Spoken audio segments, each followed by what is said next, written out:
percaya, tadi saya bilang saya berdoa Tuhan, Bapak saya nggak main-main saya bilang. Saya pulang kemari hanya untuk memberitakan firman Allah. Jadi doa saya, tidak ada satu pribadi yang tidak dipulihkan hari ini. Bahkan doa saya nggak minta PK, saya nggak minta dipuji, tapi yang saya minta di akhir tahun, saudara akan kenal di dalam khotbah ini. Hanya Yesus, hanya Dia Tuhan yang sanggup angkat saudara dan saya menjadi orang-orang luar biasa. Tepuk tangan buat Tuhan Yesus. Temanya orang biasa menjadi orang yang luar biasa. Amin. Saudara, nggak kebetulan saudara dengar kesaksian, ada bukti-buktinya. Dulu saya nggak pernah nyangka, nggak pernah ngebayangin mau jadi seperti ini. Bahkan saya, saudara, ibu saya juga tahu dari 16 kakak beradik yang nggak sekolah cuma saya sendiri. Maka itu ijazah saya S2, SD sama SMP tok. Ibu saya bukannya nggak mampu karena umur 16-17 tahun saya sudah hamil. Di luar pernikahan. Saya dibuang oleh ibu saya ke London bukan untuk belajar. Orang pikir sekolah. Padahal ibu saya dulu buang untuk tidak ada orang yang tahu kalau saya hamil. Bahkan mungkin dari saya sebut nama ayah baru sekali seumur hidup. Nggak tahu kalau ayah saya kenal nama saya atau tidak, saya nggak tahu. Tapi saya percaya Yesus tahu nama dan saya. Buktinya saya dipilih Tuhan. Amin. Tepuk tangan buat Tuhan Yesus. Ketika manusia nggak anggap, ketika orang nggak mikir, bahkan dulu saya pikir nggak akan pernah ada masa depan buat saya. Bagaimana masa depan? Umur 7 tahun udah diperkosa oleh kakak sendiri, mau punya masa depan seperti apa? Nggak dianggap seperti binatang. Tapi lihat Tuhan, Yesus sanggup. Orang yang dianggap binatang, yang di tempat sampah, diangkat Yesus. Sekarang menjadi hamba Tuhan. Tepuk tangan buat Tuhan Yesus. Dulu saya pikir saya nggak bakal bisa berkati ibu saya. Bagaimana saya mau berkati ibu saya? Ijazah SMP mau jadi babysitter aja belum tentu orang mau. Apalagi mau jadi pengusaha. Apalagi mau kerja sebagai profesional. Mau kerja apa? Tapi sekarang saya bersyukur. Tuhan taruh di hati saya. Bahkan iman saya, komit saya terhadap. Saya bilang mas suami sama anak-anak saya kayaknya tadi saya lihat datang. Saya bilang. Komit saya, sampai Tuhan jemput ibu saya. Izinkan saya Tuhan memberkati ibu saya. Bahkan saya bilang, tanya ibu saya ada di depan, boleh tanya. Kalau disuruh pilih, mau bunga mawar, bunga melati, atau bunga deposito. Saya tanya, pasti gak perlu ditanya, dia udah jawab bunga deposito. Karena ibu saya suka bunga deposito. Apa gunanya ngasih bunga mawar yang bagus, kalau cuma taruh di kuburan. Jadi komit saya.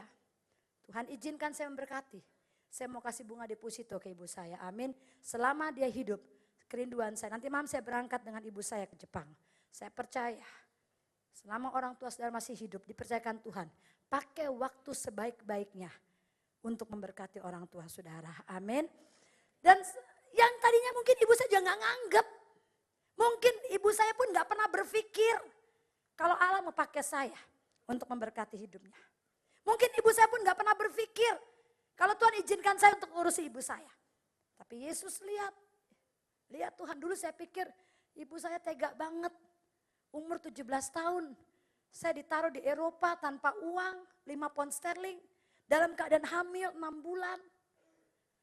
Terus saat itu saya ditinggalin. Tanpa uang. Tapi buktinya. Semua itu adalah bagian proses. Bahkan saya bersyukur. Kalau Tuhan izinkan saya lewati hal-hal yang boleh dikata mungkin gak tahan. Tapi melalui semua itu, Allah bisa jadikan saya menjadi orang yang luar biasa. Amin. Tepuk tangan buat Tuhan Yesus. Bahkan yang Allah taruh, mereka tanya, ibu gak pernah dendam? Gak ada, ini bukan karena depan ibu saya. Di hati saya, gak ada rasa benci sedikit pun. Tapi yang ada, saya mau lepaskan berkat. Bahkan doa saya dulu. Tuhan, jangan panggil ibu saya sebelum dia melayani engkau. Jangan panggil ibu saya sebelum dia berjumpa dengan Yesus. Puji Tuhan, ibu saya sekarang dari tim doa saya. Bahkan sudah melayani Tuhan. Amin. Tepuk tangan buat Tuhan Yesus. Orang biasa yang luar biasa, buka 1 Korintus 1 ayat 27. Baca sama-sama 1 Korintus 1 ayat 27. Kalau sudah dapat kita baca 1, 2, 3. Tetapi apa yang bodoh bagi dunia, 1 Korintus 1 ayat 27. Dipilih Allah untuk memalukan orang-orang yang berhikmat. Dan apa yang lemah bagi dunia dipilih Allah untuk memalukan apa yang kuat. Dan apa yang tidak terpandang dan yang hina bagi dunia dipilih Allah, bahkan apa yang tidak berarti dipilih Allah untuk meniadakan apa yang berarti. Firman ini saya dapati untuk bulan Desember. Dulu saya nggak ngerti kenapa Tuhan izinkan lewati setiap badai, lewati setiap promosi. Tapi Desember di akhir tahun saya baru ngerti ketika saya baca firman ini. Semakin saya ngerti, semakin saya ngerti. Memang saya komit dengan Allah. Setiap firman yang jemaat dengar, itu firman saya alami dulu. Kalau saya sudah alami Tuhan, saya siap untuk menyaksikan kebenaran firman Allah. Dan waktu firman ini sebelum dikasih ke saya di bulan Desember. Satu hal yang saya sekarang ada semakin mengerti. Bahwa firman itu hidup. Firman itu selalu digenapi. Tanggal 2 atau tanggal 3 November. Sebelum pelantikan, sebelum penentuan pemenang Obama, Presiden Amerika. Ada undangan ke saya bintang 4. Bekas ketua NATO, 15 tahun. Undang saya ke sana. Waktu terima undangannya tanggal segini ketemu di sini jam cuma dikasih waktu 2 jam semuanya. Saya secara manusia pasti syok, nggak mungkin enggak. Bahkan ketika saya dapat, mulut saya nggak berhenti bersyukur. Saya nggak tahu mau dibawa kemana. Tapi saya bilang wow. Saya minta tim doa anak-anak saya, ibu saya, tante saya. Ini Tuhan pakai saya untuk melayani janda-janda saudara. Tiap malam janda-janda tadi saya kenalin itu semua tiap malam di rumah saya saudara. Jadi kalau saudara ke rumah saya ada janda yang udah mau tinggal, yang udah tinggal tunggu waktunya. Ada janda yang masih berkembang. Ada janda yang muda mengkel-mengkelnya. Wah pokoknya semuanya janda. Saya aja bingung, saya mas suami doang berdua. Temennya janda semua gitu loh ya. Tapi saya diberkati bersama janda-janda rupanya berkatnya makin banyak. Amin. Dan waktu saya minta doa ke mereka. Doakan. Doa saya yang pertama kali yang saya minta doakan apa? Supaya saya bisa bahasa Inggris. Karena saya tahu benar saya ke Inggris. Tante Tuti juga di Inggris. Di London waktu itu. Bukan untuk belajar. Saya kerja. Ibu saya taruh saya, buang saya di Eropa. Untuk kerja, untuk hidup. Nggak ada uang, nggak ada apa hidup. Jadi waitress, jadi chambermaid. Jaga anak. Yang kedua saya berdoa mana saya minta doakan supaya saya punya hikmat. Ketika dia bicara tentang alat-alat militer, saya ngerti. Saya nggak pernah sekolah untuk itu. Apalagi ngomong pesawat, saya nggak pernah sekolah. Tapi supaya saya nyambung, karena orang kalau bicara dengan orang nggak nyambung, nggak usah 2 jam, 5 menit itu udah bosen. Bahkan mungkin ngelirik, boro-boro ngelirik, dia akan cuek. Orang dia posisinya di atas. Yang ketiga doa saya, Tuhan ketika saya berjumpa dengan orang itu, taruh hikmat. Apa yang saya bicarakan, itu yang dia butuhkan. Saudara, ketiga permintaan saya dikabulkan. Pertama saya datang, Bu enggak berarti enggak ada masalah badan saya sakit 39,5. Yang kedua, karena saya sakit, saya kehausan jam 4 subuh kering enggak ada air. Saya buka botol tanpa mikir umur saya masih muda. Saya pikir saya masih muda terus. Saya buka botol pakai gigi saya. Bayangin saudara, saking pengen cepat-cepat gak bisa buka udah kering. Akhirnya gigi asli saya copot. Gigi asli nih saudara. Bayangin saudara mau ketemu dengan orang yang kita tahu besar. Terus gigi depannya ompong. Bisa ngebayangin gak tuh? Udah konsentrasi pasti hilang, udah buyar. Yang ketiga saudara. Waktu saya ketemu, baru duduk. Waiter semua tahu. Orang sebelah-sebelah saya pikir cuma orang Indonesia aja yang norak. Rupanya mereka datang ke meja ngomong ke mereka. Dia orang keempat di Demokrat. Saat itu lagi bingung. Mereka datengin, mereka salamin foto. Semakin gemeter udah pasti. Tapi lihat, ketika Allah yang angkat. Orang biasa menjadi luar biasa. Saya pun terkagum-kagum bagaimana Tuhan angkat. Saya lihat. Pertama kali waktu saya ngomong, jangan gak usah pikir Fiba gigi kamu ompong gak apa-apa katanya. Karena di depan, bicara 2 jam waktu lagi bicara, saya benar-benar terharu. Enggak pakai pura-pura, saya terharu saat itu. Waktu saya terharu bukan karena saya duduk hanya sama dia atau bicara proyek. Saya terharunya saudara, firman Tuhan yang Allah berikan tahun 96. Yang dimana Tuhan katakan waktu saat itu saya harus memilih antara yes, tinggalkan Yesus atau enggak? Saya harus tinggalkan Yesus, saya harus kembali ke agama saya, kakak saya ngajakin saya berangkat umroh, atau saya tinggalkan Yesus. Kalau saya ikutin, semua dibayarin utang-utang saya, semua masalah selesai. Jabatan suami yang copot, itu pasti beres. Tapi saya juga harus komit bersama Yesus. Ini bukan pilihan yang gampang. Tapi puji Tuhan, Allah berikan saya satu keputusan, saya bertindak dengan keputusan firman Allah. Saya bilang kakak saya nggak mau, biar saya seperti ini. Seperti ini berarti saya harus alami tantangan-tantangan yang habis-habisan sampai dengan 2003. Dan saudara, pada waktu saya bilang tidak, saya pulang ke rumah. Firman yang Tuhan berikan buat saya, Mazmur 113 ayat 7 dan 8. Aku akan mengangkat engkau dari lumpur kemiskinan, duduk bersama para bangsawan bangsamu. Waktu saya bilang, suami saya bilang, Fib kamu stres. Mana mungkin kamu kita duduk dengan bangsawan. Lihat utang, ini penjara nunggu, jabatanku copot. Gak usah ngomong dengan bangsawan, mobil gak punya, rumah gak punya. Kita naik ojek semua gak ada, gimana mungkin. Saya bilang, Mas ini firman Allah. Tapi saya akan pegang ini firman. Saya percaya saya akan duduk dengan bangsawan. Tuhan angkat lumpur kemiskinan. Setahun 2 tahun tetap jualan kue, tetap jualan spray. Gak ada tanda-tanda diangkat dari kemiskinan, gak ada. Tapi firman tidak pernah bohong. Firman pasti digenapi. Allah gak pernah lupa, saya pun lupa, Tuhan gak pernah lupa. Saudara, air mata saya keluar. Waktu air mata saya keluar langsung tek seperti kayak film, saya ingat firman itu. Jenderal namanya Jenderal Wesley Clark. Waktu dia tanya, kenapa Fiba? Dia nyebut nama saya udah kayak deket banget. Saya bilang saya ingat, saya gak tahu dia Kristen atau tidak, saya tidak tahu. Saya ingat firman Tuhan yang Allah komit. Saya bilang ini firmannya. Saya mulai bersaksi. Waktu 2 jam, hampir 2 jam lebih kita bicara tentang firman Allah. Akhirnya kami mulai dengan doa. Saudara, kami mulai dengan doa. Padahal ke situ tidak ada bicara gereja, tidak ada bicara Yesus. Tapi lihat kalau itu rupanya yang Tuhan mau. Saya harus bicara firman. Kami mulai dengan doa. Saya ajak berdoa. Selesai saya mulai bersaksi. Sampai hampir 2 jam. Orang di sebelah saya udah gelisah, ini kenapa jadi ngomong gereja, suasana gereja gitu loh. Kapan ngomong bisnisnya, kapan ngomong yang kita punya tujuannya. Tapi rupanya ini jenderal tahu, dia bilang udah saya tahu mau kamu, sambil bercanda. Kamu duduk aja, tenang aja, kapan Fiba pulang? Hari Senin, oke besok surat keluar. Apapun yang dia minta, yang diinginkan saya sudah tahu, besok saya keluarkan semua suratnya. Saya sampai bengong, saya bilang Tuhan saya belum kerja, saya belum melobi. Tapi lihat kalau Tuhan yang buat, amin. Bahkan yang luar biasa ketika saya sudah cerita tentang hidup saya, tepuk tangan buat Tuhan Yesus, tepuk tangan buat Tuhan Yesus. Ketika saya lagi ngomong seperti itu, udah kayak KKR, mulai ada tantangan. Gereja aja belum ada tantangan, ini tantangan. Kalau menurut jenderal bagaimana? Yesus buat jenderal, apa yang jenderal rasakan? Yesus itu. Saya juga gak nyangka bisa keluar dari mulut. Saudara, dia mulai bersaksi siapa Yesus. Yang saya lebih shock, bapaknya Israel, Jewish, ibunya Amerika, tapi dia orang Amerika.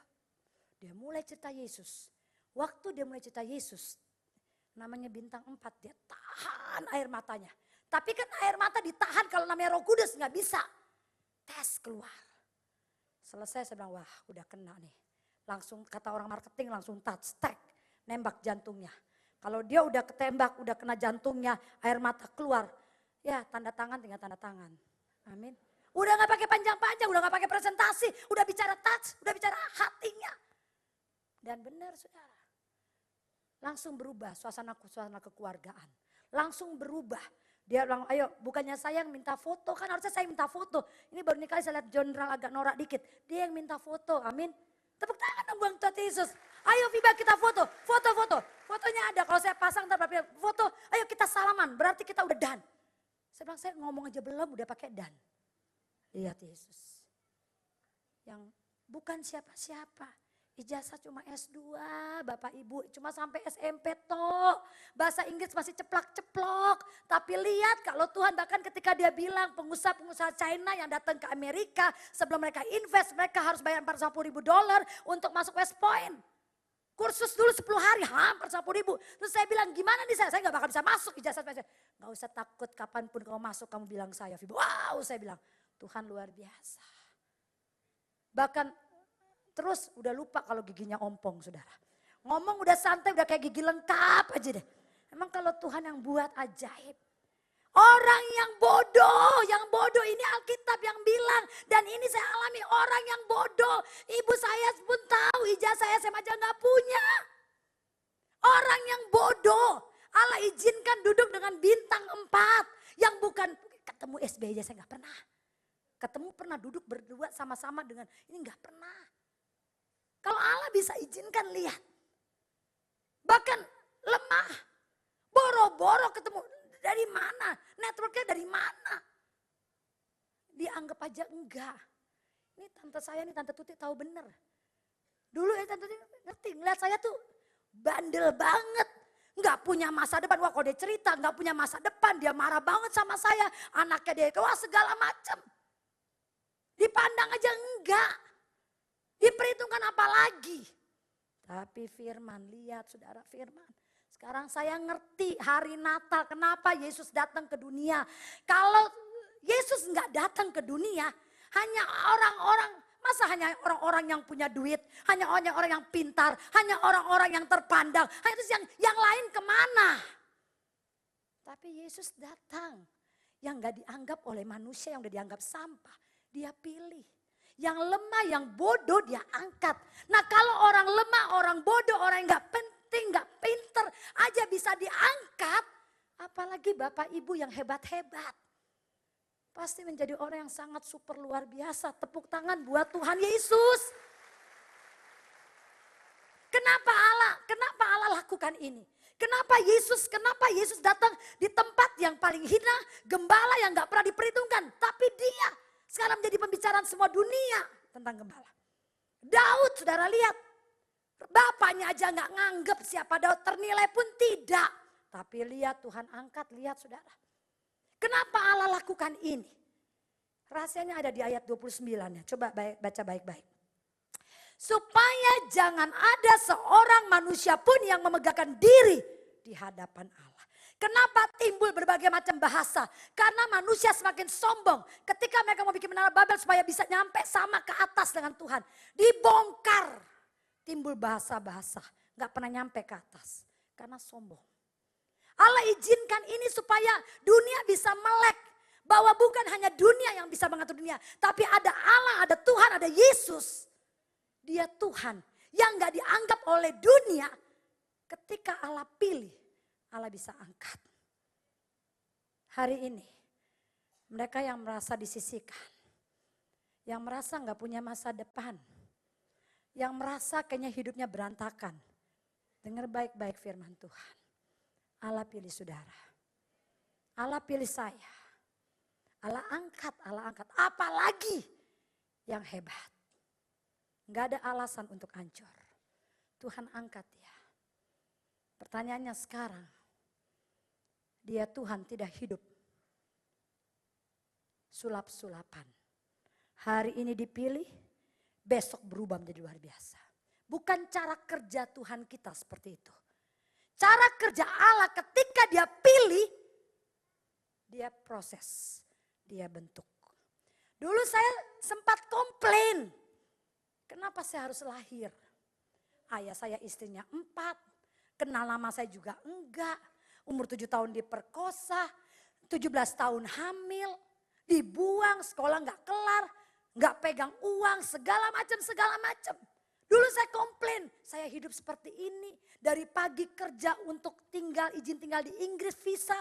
Dari jam 5 sore sampai dengan jam 1 pagi, kerja lagi untuk makan. Saudara sekarang saya ngerti. Rupanya semuanya ini sudah dipersiapkan Tuhan. Rupanya Tuhan sudah keker, ini yang saya pilih. Jadi kalau saya sekarang berangkat hari ini di Korea, melayani kerjaan. Sekarang khotbah, besok lagi sudah di Jepang. Bukan kebetulan. Karena sudah dibentuk. Dan saya percaya tidak ada yang jelek dalam hidup saya. Mungkin dulu hancur buat dunia. Tapi ketika Yesus lihat, yang hancur Allah bisa pulihkan. Bahkan saya bersyukur, orang tanya kamu gak pernah dendam sama ibu kamu? Gak pernah. Bahkan saya bilang sama suami saya, pertama kali saya nikah. Kalau kamu mau menikahi saya cuma satu. Saya akan hormati orang tua kamu. Tapi saya juga minta kamu hormati orang tua saya. Saya ingin berkati. Ketika Tuhan taruh saya, kalau Tuhan izinkan saya punya berkat, pertama kali yang saya ingin berkati, ibu saya. Itu ada di pikiran saya terus. Dan suami saya tahu. Saudara, ketika Allah pilih kita, bukan hanya untuk kita. Tapi Allah pilih untuk pekerjaannya. Dia pilih kita. Kenapa orang yang biasa menjadi luar biasa? Untuk pekerjaan kerajaan Allah. Dan untuk memberkati orang-orang di sekitar kita. Untuk memberkati bangsa kita. Itu sebabnya Tuhan pilih. Nah sekarang bagaimana untuk menjadi luar biasa. Dari yang bukan siapa-siapa menjadi luar biasa. Yang pertama saudara. Rahasia yang pertama. Katanya bodoh. Kok bisa duduk dengan bintang 4? Katanya bodoh. Katanya bahasa Inggris gak bisa. Katanya gak pernah sekolah pesawat. Kok dia nikmat ketika bicara dengan kita. Katanya nggak bisa, tapi ketika saya putar lagi videonya, karena di videoin, dia ngangguk-ngangguk. Ini bintang 4 ngangguk-ngangguk, saudara. Rahasianya di Mazmur 111 ayat 10. Buka firman Tuhannya. Ini kata Alkitab bukan kata saya. Demikian firman Tuhan. Permulaan apa? Permulaan hikmat apa? Takut akan Tuhan. Ini rahasianya. Yang kedua, semua orang yang melakukannya berakal budi yang baik. Puji-pujian namanya tetap untuk selama-lamanya. Jadi, kenapa kita menjadi orang luar biasa? Takut akan Tuhan. Itu rahasia. Orang yang takut akan Tuhan, maka kelakuannya juga dirubah. Nggak mungkin orang takut Tuhan kalau kelakuannya tetap berzina, kelakuannya tetap fitnah, kelakuannya tetap ngejelekin, kelakuannya tetap maki-maki. Nggak mungkin. Karena orang yang takut Tuhan, dia akan terus melekat dengan Allah. Dan orang yang takut Tuhan kelakuannya berubah. Dan yang kedua, sudah lihat. Ada puji-pujian di mulutnya keluar dalam hidupnya. Ketika dia harus mengalami badai, dia nggak akan ngambek. Ketika dia harus mengalami masalah, pencobaan, dia tidak akan marah, komplain. Karena yang keluarnya, haleluya, glory. Karena kasih Tuhan. Orang yang takut akan Tuhan adalah rahasia untuk berhikmat. Yang kedua, bagaimana supaya kita menjadi orang yang luar biasa. Saudara lihat 1 Raja-Raja 17. Ini bicara perempuan yang bukan siapa-siapa, perempuan janda. Ini semua janda-janda, tapi janda-jandanya saudara lihat aja penampilannya kayak begini. Ini mah janda-janda yang diberkati Tuhan nih. Tapi ini ada janda yang bukan siapa-siapa, yang besok janda ini udah mau mati sama anaknya. Karena sangat miskin, bukan hanya sangat miskin, tapi janda ini gak punya siapa-siapa dalam Alkitab. Janda ini dikatakan dalam ayat 12, perempuan itu menjawab, demi Tuhan Allahmu yang hidup, sesungguhnya tidak ada roti padaku sedikit pun kecuali senggam tepung dan tempayan dan sedikit minyak dalam buli-buli. Dan sekarang aku sedang mengumpulkan 2-3 potong kayu api, kemudian aku mau pulang dan mengolahnya bagiku dan bagi anakku, dan setelah kami makannya maka kami akan mati. Ini pengakuan, ini janda.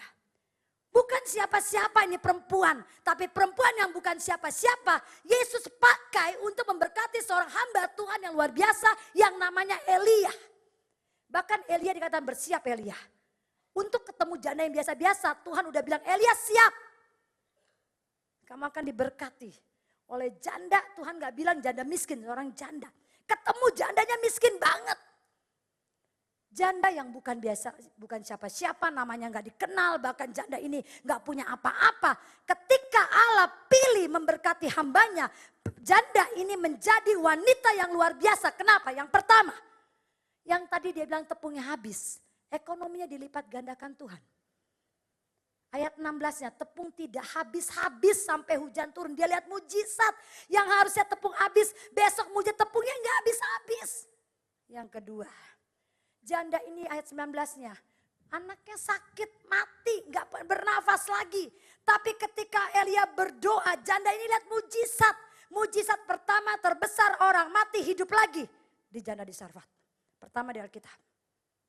Wanita ini lihat mujizat yang terbesar. Orang mati bukan sakit TBC, bukan sakit jantung, bukan sakit kanker.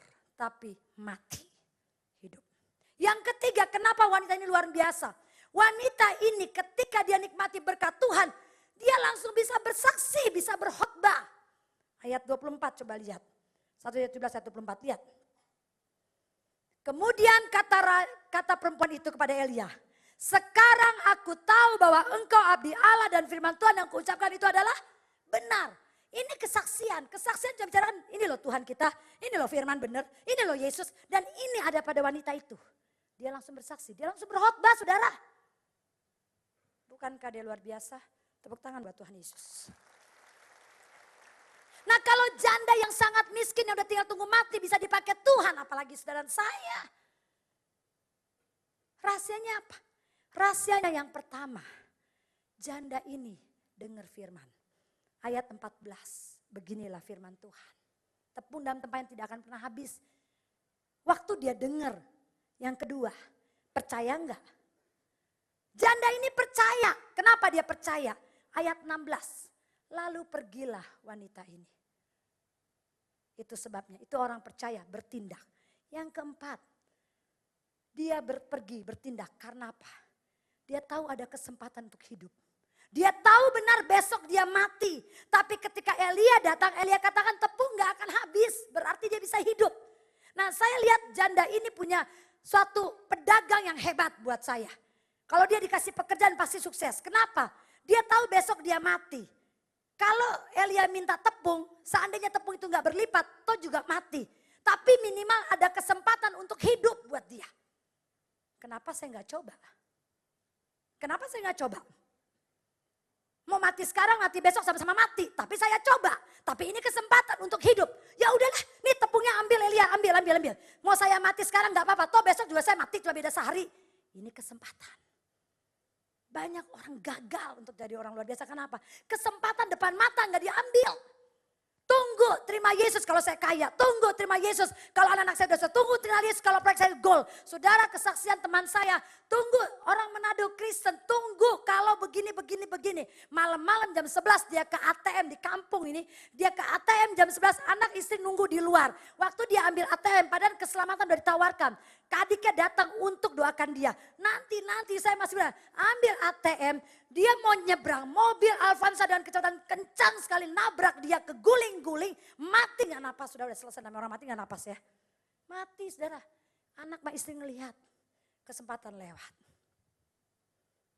Hari ini kalau saudara mau jadi orang luar biasa, peka dengan kesempatan yang Allah berikan. Tukang kue gimana mau jual pesawat? Ijazah SMP. Dan ketika dapat undangan FIBA kamu harus berangkat ke Amerika. Gak ada chance untuk saya. Tapi ini kesempatan, saya gak bicara proyek. Ini kesempatan yang Allah berikan. Saya gak tahu Tuhan mau bawa kemana. Tapi ini kesempatan. Ambil.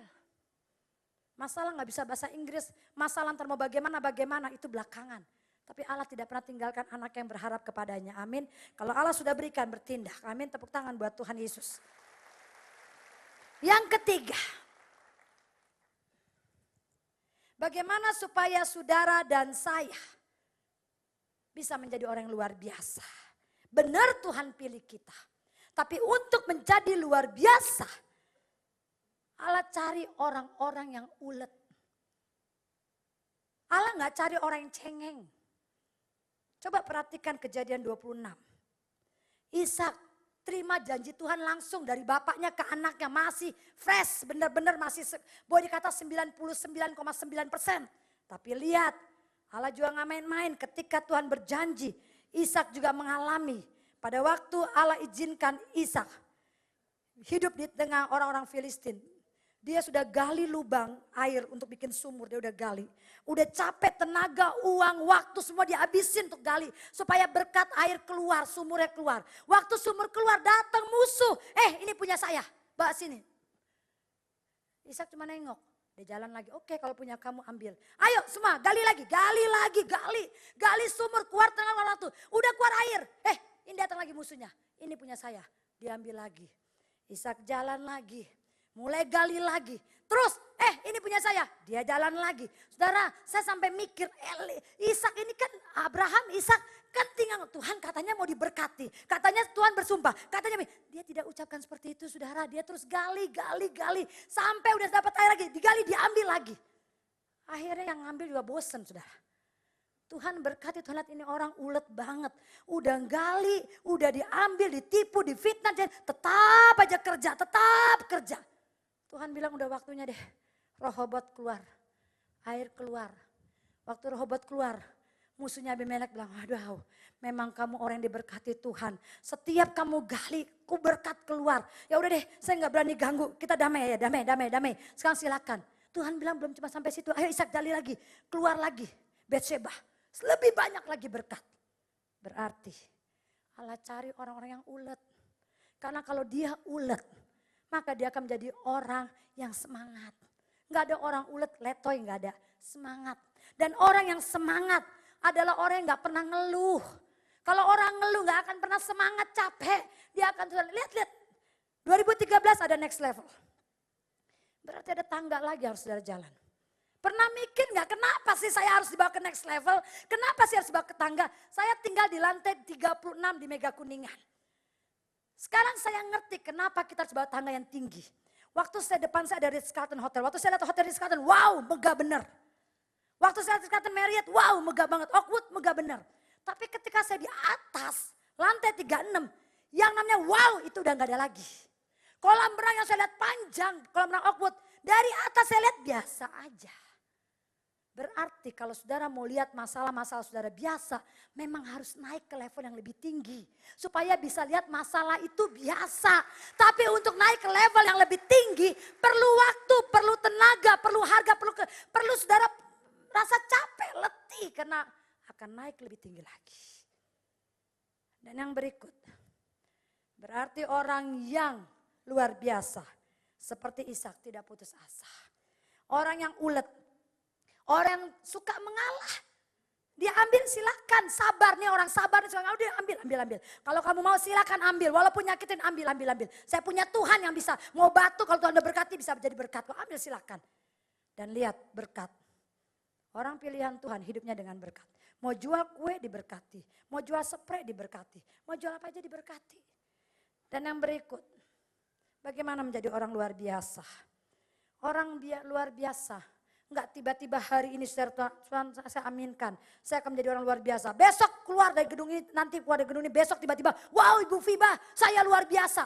Bukan cara Tuhan bekerja seperti itu. Walaupun dia bisa, bukan seperti itu. Dia Tuhan yang komit dengan firman-Nya. Buka Lukas 16 ayat 10. Supaya sudah tahu bagaimana cara kerja Tuhan. Lukas 16 ayat 10. Barang siapa setia dalam perkara-perkara kecil, ia setia juga dalam perkara-perkara besar. Cara kerja Tuhan, Daud tidak langsung berhadapan, tapi Daud pertama kali yang dikasih Tuhan, gembalakan domba-domba. Baru orang Israel, yang Allah berikan ke Daud bukan langsung jadi raja. Panas-panas terik, dia harus lawan serigala, itu yang Tuhan kerjakan. Yang Allah izinkan, saudara lihat saya hari ini. Tapi ini oma-oma, tante-tante ini ngelihat saya bagaimana susahnya, apalagi ibu saya. Bagaimana pada waktu tahun 96, 95 saya jualan, udah jualan spray sampai jalan dari supermarket ke supermarket, dari Kuala Lumpur sampai ke Thailand. Setiap toko-toko kenal nggak kenal saya sama ibu saya masukin. Ibu saya ini ibu yang luar biasa, dia dampingi saya. Dia dampingi saya mau pergi ke supermarket, saya tadi mau jual baju. Waktu saya jual baju musim, ditolak, pergi lagi setiap supermarket, semua daerah sampai ke perbatasan Thailand, Kuala Lumpur, Malaysia, saudara. Malam-malam naik bus, bawa 2 koper, buat untuk hidup saudara saya. Ibu saya nemenin, padahal saya tahu uangnya oke waktu itu. Tapi saya memang ini ibu saya, ibu lain dari yang lain. Tapi saya bersyukur, Tuhan izinkan ibu buat saya seperti itu. Seperti nonton ibu saya didampingi terus sama ibu saya. Saya jual kue, laku. Saya jual spray, laku. Saya buka salon, laku. Saya jual handuk, laku. Lu jual jeans, laku. Pokoknya yang saya jual, laku. Saya selalu bilang, suami saya sampai sekarang gak pernah saya jual, makanya itu utuh terus di rumah. Hanya itu yang masih utuh saudara. Semua yang saya jual laku. Jadi Tuhan bilang, wow ini si Fiba dikasih apapun laku. Dikasih ini pun laku. Ya udah deh, sekarang kasih jadi pesawat, pasti dia jual laku. Kasih aja kerjaan, pasti laku. Dari yang kecil. Orang bilang, Bu, saya S2 beneran, ibu gak S2 beneran. Tapi kenapa sih ibu bisa kerja 4 kali, bisa paralel? Saya bilang, saya belajar dari kecil. Waktu saya di Inggris, saya jadi waitress, bawa tomato, bawa menu, bawa Coca-Cola, nyuci dalam waktu bersamaan. Itu dilatih bertahun-tahun. Sekarang kerja saya seperti itu juga, paralel. Kemarin lagi ngelayani pejabat-pejabat di Korea, lagi ngelayani di Korea. Sekarang balik khotbah, ntar malam saya bilang, Pak kita ketemu, saya coba hilang waktu 1 hari Minggu. Bapak kan hari Minggu kan perjalanan jauh dari Korea, 2 jam dari Korea ke Jepang. Langsung tidur, besok pagi breakfast kita ketemu di lobi hotel, coffee shop. Saudara, kalau Tuhan izinkan saya berangkat. Paralel, karena apa? Pulang dari sana saya udah bilang suami siapin pakaian berangkat ke pesta pernikahan di Grand Hyatt. Pagi saya mau khotbah 5 kali hari ini. Selesai saya udah atur. Tuhan ajar bagaimana paralel, bagaimana anak tidak ditinggalkan, pekerjaan tidak ditinggalkan, apalagi pelayanan gak ditinggalkan. Paralel, Tuhan latih ketika dulu. Gak muncul tiba-tiba. Yang terakhir, beneran terakhir. Saya dikasih waktu 12.30.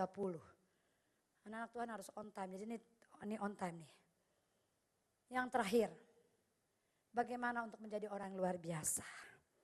Tidak ada di dalam Alkitab. Coba saudara sama-sama lihat. Ada enggak orang-orang yang luar biasa tidak alami penderitaan? Ada enggak? Abraham alami penderitaan. Yusuf apalagi. Ayub lebih lagi. Daud juga.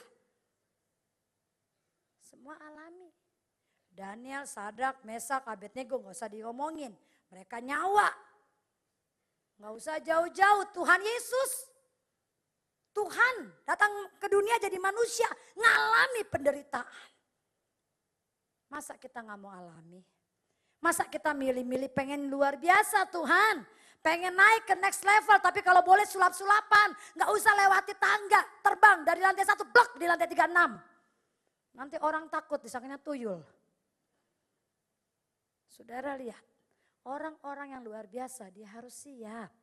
Harus siap mengalami penderitaan. Harus lewati semua itu. Buka firman Tuhan. Bukan kata saya tapi ini kata Alkitab. Roma 5 ayat 3. Sehingga kita tahu rumus daripada firman Allah. Bagaimana menjadi orang yang luar biasa. Orang yang terima belas kasih Tuhan. Orang yang terima kemuliaan dari Allah. Ayat Roma 5 ayat 3 kata. Dan bukan hanya itu saja. Kita malah bermegah juga dalam kesengsaraan kita. Bukan komplain, bukan ngeluh, tapi bermegah dalam kesengsaraan. Yang kedua, karena kita tahu bahwa kesengsaraan itu menimbulkan ketekunan. Tidak ada ketekunan tanpa kesengsaraan. Orang bisa bilang tekun karena dia mengalami kesengsaraan. Dan yang ketiga, orang-orang yang tekun bukti bahwa dia tahan uji. Bukan gampangan, bukan orang yang sekepan, yang orang yang panas-panas kayak ayam. Tapi orang yang benar-benar bukti tahan uji. Dan orang yang tahan uji, karena apa dia tahan uji? Karena dia hanya berharap kepada Tuhan. Kalau berharap dengan manusia, saudara capek. Gak akan pernah tahan menderita. Berharap kepada pejabat, pejabatnya diganti, selesai. Berharap kepada dokter, dokternya pergi, selesai. Berharap kepada orang tua, orang tuanya ngalami masalah bangkrut, selesai. Berharap ke orang kayanya dikejar utang, selesai. Mau kemana? Tapi ketika saudara saya berharap kepada Yesus, walaupun lihat Ishak, walaupun diambil, ditutup, diambil, gali, diambil. Tapi dia hanya berharap kepada Tuhan. Janji Allah gak pernah bohong. Dia pasti diberkati. Orang yang berharap dengan Tuhan. Maka akibatnya ayat 5. Dan pengharapan tidak mengecewakan. Karena kasih Allah telah dicurahkan dalam hati kita oleh Roh Kudus. Yang telah dikaruniakan kepada kita. Amin. Ada kasih Tuhan yang besar. Bagi mereka yang berharap pada Tuhan. Saya hanya berharap dengan Allah. Tadi saya cerita. Untuk jadi seperti Fiba hari ini. Bulak-balik dibakar. Bulak-balik dihina, bulak-balik dipermalukan, bahkan dibicarakan. Tapi saya bersyukur, saya hanya berharap kepada dia. Ishak juga siapa yang mau sumurnya keluar berkat diambil, siapa yang mau. Tapi lihat keadaan yang mengambil. Siapa yang mau ditipu, siapa yang mau difitnah, siapa yang mau pembayarannya ditunda, siapa yang mau. Tapi ini situasi, diizinkan. Tapi saya hanya berharap dengan dia Tuhan. Gak pernah mengecewakan. Saudara, sebagai terakhir, benar-benar terakhir lagi. Sebelum saudara pulang supaya keinget karena ini rahasia. Orang sukses harus siap menghadapi tantangan. Orang sukses, orang yang luar biasa harus siap ketika dia harus hadapi kesengsaraan. Supaya kita siap. Ibu ngomong enak, gimana saya? Ada satu, tadi saya udah selipin, mudah-mudahan gak jatuh. Akhirnya jatuh juga nih. Boleh, siapa yang mau ntar saya kembaliin, gak usah takut. Siapa yang mau pinjemin uang ke saya, siapa yang mau minjemin boleh. 1 lembar aja yang agak mengkilap biar jemaat tertarik gitu loh. Kalau yang ini, boleh. Minjemin hamba Tuhan diberkati. Nah, ya udah ibu ini aja. Nah, rela nih? Hah? Dikembaliin atau enggak? Terlaluan kok nggak dikembaliin ya, pasti dikembaliin. Oke, lihat ya. Ini apa? Tuh, mana sih pekerjanya? Ini 3 kali nih. Jemaat jam 7, jam 9. Sekarang apa? Yang kedua ya. Kayaknya sama aja nih. Yang sekarang juga pada nggak doyan duit nih, masuk surga semua nih. Saya bilang sama Dokter Yanto, ini semua jemaat PRJ pasti masuk surga. Karena orang yang nggak kenal duit, udah pasti pintu surga terbuka. Yang susah masuk surga karena ini mamon ini bikin susah masuk surga. Tapi memang jemaat sini masuk surga semua, hebat. Nggak ada yang kenal duit, ini apa? Nah gitulah, sama-sama teman, jangan saling mendahului, amin. Sama-sama terbuka, ini duit. Doyan? Kalau nggak doyan tadi dengar malaikat bingung loh. Doyan nggak? Punya nilai? Nah ini uang punya nilai halus banget. Kalau sudah dikasih pinjam jangan komplain, oke? Sekarang uangnya saya kuak-kuak nih, tahu kuak-kuak? Bahasa apa tuh? Yunani kuno. Dikuak-kuak, lihat uang dikuak-kuak, saya tanya, masih doyan? Masa ibu mau geleng kepala dikasih duit gak mau? Masih punya harga? Masih. Udah dikuak-kuak, sekarang uangnya saya buang. Masih ada harganya? Sekarang kalau saya injek, jangan ada yang foto. Saya injek di duit nih. Masih punya harga? Masih mau? Masih doyan? Bertobat semuanya ya. Kalau soal duit doyan, nih lihat ya. Udah diinjek, dikuak-kuak. Sedih ya mbak? Ngeliat duitnya ya. Udah dikuak-kuak, diginiin. Masih pada doyan. Kenapa? Kenapa uang ini lihat saudara. Udah hancur. Karena uang ini punya nilai. Sesuatu yang punya nilai. Mau dikuak-kuak, mau diinjek-injek, mau diremuk-remuk. Harga gak pernah berubah. Harga berubah? Turun jadi 90? Turun dari 50 ribu? Tetap 100 ribu. Ini baru bicara duit. Saudara dan saya levelnya lebih dari duit. Yesus datang dari surga Natal ini karena bukan hanya ngelihat uang. Yesus datang dari surga karena ngelihat ada orang-orang yang berharga di muka bumi ini. Dan orang-orang yang berharga ini jangan heran. Walaupun dunia kuak-kuak kita, remuk-remuk kita, injek-injek kita, lempar kanan, kiri semua. Saudara gak pernah berubah. Saudara dan saya tetap anak-anak Allah. Saudara dan saya tetap ahli waris kerajaan. Saudara dan saya tetap anak-anak raja. Saudara dan saya walaupun dihancurin, mujizat tetap di tangan kita. Amin. Kita tetap punya kuasa. Kalau uang ini dirobek, nggak ada artinya. Kalau hidup kita dirobek dari Yesus, nggak ada artinya. Selama uang ini utuh, walaupun lecek, nilai tidak berubah. Mungkin muka kita lecek, mungkin kita kecapean, mungkin muka kita udah nggak kelihatan lagi muka manusia.